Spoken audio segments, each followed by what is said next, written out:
So you all love stories about Norway. Here's the story about when I first went to the hospital here in Norway. Now, before I moved to Norway, I had arthritis in my ankle for years and years and years. And so the American doctors recommended everything from surgery down to monthly injections that will help reduce the swelling in my ankle. And of course, I worked with all the low-key options so that I didn't go immediately into surgery, because a lot of times you never know the outcome of surgery. And in all honesty, I didn't even know how much of the surgery my health insurance would have covered at the time.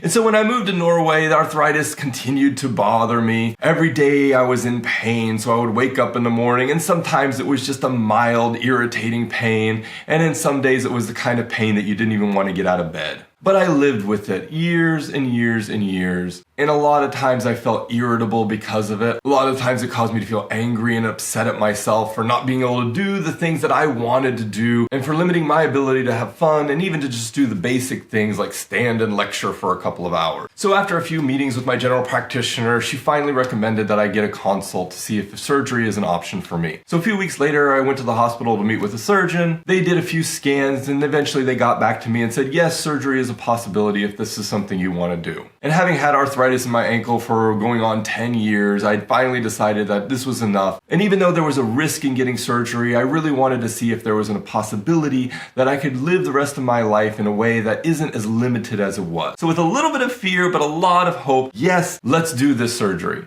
So I went back for another consult. They walked me through everything from going into the hospital to recovery afterwards. So ahead of time, I went to the rehabilitation clinic and I got a set of crutches and I got a wheelchair because I didn't really know exactly what I would be needing. And it was more or less just like checking out a library book. You went in, you told them what you needed, and they gave you what you needed. So right off the bat, it was a little bit of an unfamiliar process for me because I wasn't paying for anything that they were giving me. It was just, hey, I need a wheelchair. Here's the order from my doctor. And then ta-da, here's your wheelchair. So the night before I get ready for the surgery, go through all the prep work that they have, tried to get enough sleep, and in the morning went into at my scheduled time. They admitted me, and so I'm sitting on the gurney just kind of kicking my legs with my hospital gown on, feeling really nervous and a little bit excited just to see where things are going to go. I met with the doctor. He explained again what the process is and explained a little bit about the recovery. And I go into the prep area and they start wrapping my ankle and they administered the anesthesia, and of course I was out. I remember blearily waking up and a nurse administering some pain medication and then falling in and out of consciousness for a few hours until I was taken to the room that I would be in for the next few days. Now, I was laid up in the hospital for a few days, and the whole thing is very frustrating. Recovering from surgery is never a pleasant experience. But after several days in the hospital, I was feeling strong enough to go ahead and go home. I remember walking out of the hospital and going to the reception desk and asking them, okay, is there anything else I need to do? Because I assumed there was at least a copay of some sort that I'd have to dole out for having 3 days in hospital and having surgery. And she said, no, have a great day. That's all you need. That's all we need. So I got in a taxi and I went back home, and I spent the next several weeks recovering and even took a trip to Mozambique to teach a course on universal design, but that's a different story.